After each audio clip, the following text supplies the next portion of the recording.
PDIP belum secara tegas memecat putra Presiden Gibran Rakabuming Raka. Apakah karena hanya faktor menghindari dramatisasi?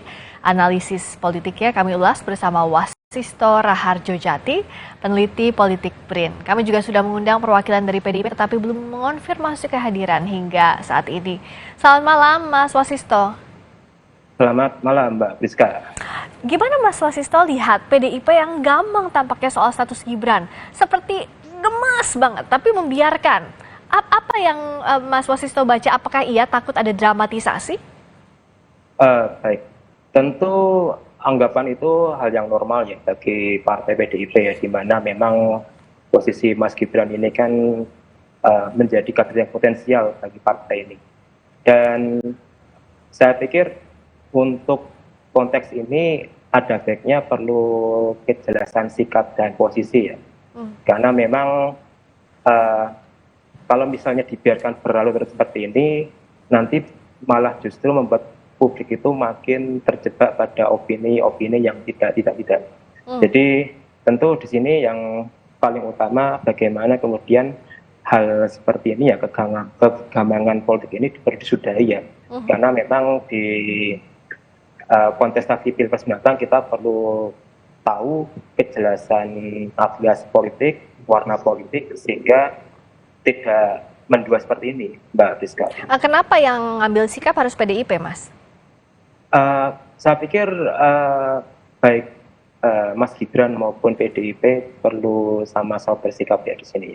Karena memang sikap gamang ini yang nanti berimplikasi pada penafsiran publik, karena kita tahu bahwa penafsiran publik ini kan bisa mudah diarahkan, kan?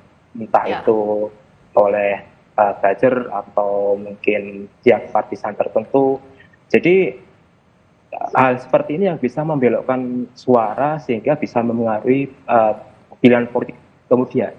Jadi hal-hal seperti ini hal-hal potensi seperti ini yang saya pikir perlu untuk dihindari ya, karena bagaimana juga ini bagian dari edukasi politik bagi publik, dari ruang publik sebenarnya Mbak Priska. Apakah ini mau tidak mau karena terkait juga dengan Gibran, anaknya Pak Jokowi, PDIP juga punya masa pemilih sebagian besar juga banyak sekali dari pemilih Pak Jokowi. Karena kalau kita lihat kasusnya Mas Budiman Sujatmiko, sudah tiba-tiba ada surat pemecatan diterima, tapi ke Gibran kayaknya nggak bisa sama gitu.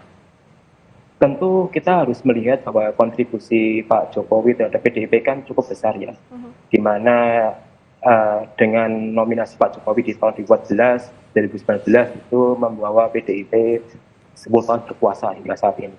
Tentu kontribusi besar ini menjadi faktor yang signifikan ya bagi PDIP untuk istilahnya berpikir secara hati-hati ya, atau berpikir secara matang bagaimana menempatkan dalam posisi seperti ini.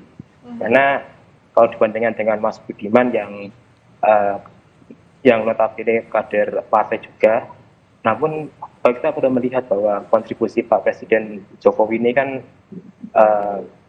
membawa PDIP ke pusat kekuasaan, itu kan suatu yang sangat luar biasa. Setelah kita tahu PDIP sudah lama beroposisi dan kemudian berkuasa, jadi kontribusi besar ini yang menjadi faktor yang membuat partai ini berpikir ulang atau berpikir matang-matang dulu seperti itu, Mbak.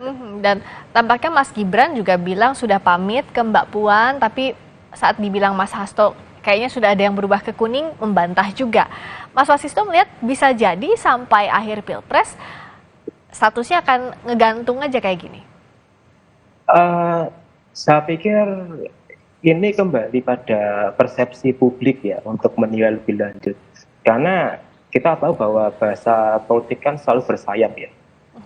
Maksudnya A tapi yang dimauin B. Jadi saya pikir publik kita sudah cerdas ya dalam menilai manuver elit itu seperti apa. Dan opini sudah berkembang di mana-mana. Jadi saya pikir terlepas dari nanti sikap elit kita seperti apa, saya pikir publik sudah memiliki persepsi masing-masing dalam melihat konteks hari ini, Mbak Priska. Dan bagaimana nanti sikap sebenarnya? Apakah Mas Gibran yang diartikan pamit itu betul-betul keluar dari PDI Perjuangan atau tetap dengan status seperti ini?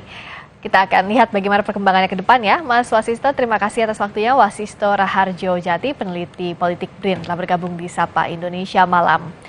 Berikutnya